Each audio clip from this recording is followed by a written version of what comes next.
So right off the bat, I'm going to give a shout out to one of my subscribers, Sean Hughes. He's a newcomer to the Alex Montez Brotherhood.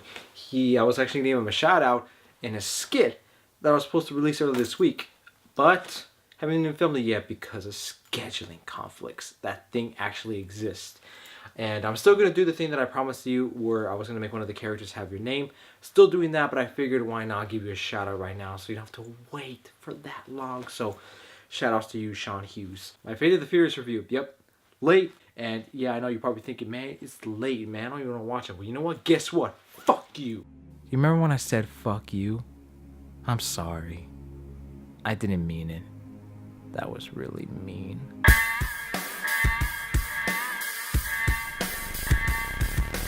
The Fate of the Furious. So The Fate of the Furious is the 8th installment in the Fast and the Furious franchise. And even though the trailers for this film were absolutely terrible, I was still excited to see it. And I gotta say, I did enjoy Fate of the Furious. Though I will say, out of the new breed of the Fast and the Furious films since Fast 5, is definitely the weakest one. Let's start off with the positives. Believe it or not, when we go to see the Fast and the Furious franchise, we're like, man, why do we go see it, man? They're dumb, all these crazy ass action scenes. One of the biggest reasons is because of the cast, because they work so well together. And the cast, their acting, not great, but it's not bad either. To me, I think the best actors in this film were Dwayne Johnson, Jason Statham, and Charlize Theron. Throughout the film, you have these banter between Jason Statham and The Rock, because, you know, the last film, they beat the hell out of each other. It's just great banter, and those two work so well off each other, and the fact that Jason Statham is now on the team, that's badass. And then I felt Charlize Theron really did a good job as the villain. Throughout the film, you have these scenes where she's with Vin Diesel, where she's trying to talk to him like, hey, you gotta do all this stuff for me. Those scenes were actually really well done. There were actually some really good emotional moments in the film that I was like, wow. And of course, the action scenes, what we come here for, they're insane. They're off the wall. There's so many cars flipping in each other, so many cars being destroyed and all that, to a point I was like, god damn, all this destruction and chaos is to a point where if you were to say, hey, it's from a Transformers film, I would believe it. But it's not. It's from the Fate of the Furious. And there were many times in Fate of the Furious where I was like, wow, I was surprised.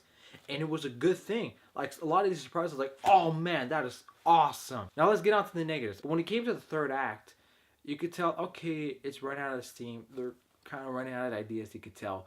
And the third act, to me, I felt was really underwhelming. I think maybe it was the setting. There was a lot of times I was like, okay, there's nothing really that exciting from these scenes. It's just like, okay, it's just passing along. With Roman Pierce, with Tyrese Gibson, he's always funny in these Fast and the Furious films. And he has, you know, a lot of funny moments in this film too.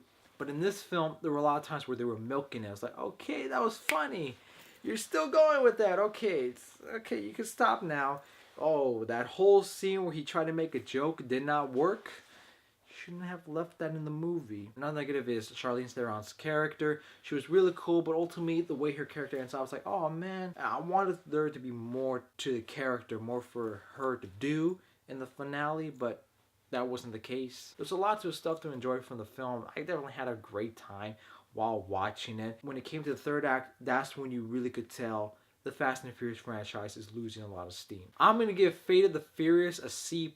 Obviously, if you're a fan of the Fast and the Furious films, you obviously went to go see it because it has the highest opening globally of all time. So, obviously, you're going to go see it. And if you're someone's like, man, I'm interested in watching an entertaining film, obviously, go see Fate of the Furious. Just like Ghost in the Shell and Power Rangers, if you do not see Fate of the Furious, don't trip out about it. So, guys, that was my review for Fate of the Furious. What did you guys think of the film? Did you guys like it or you guys didn't like it? Please let me know in the comments below. Thank you guys for taking the time out of your day to watch my video. As always, ladies and gentlemen, have a nice day.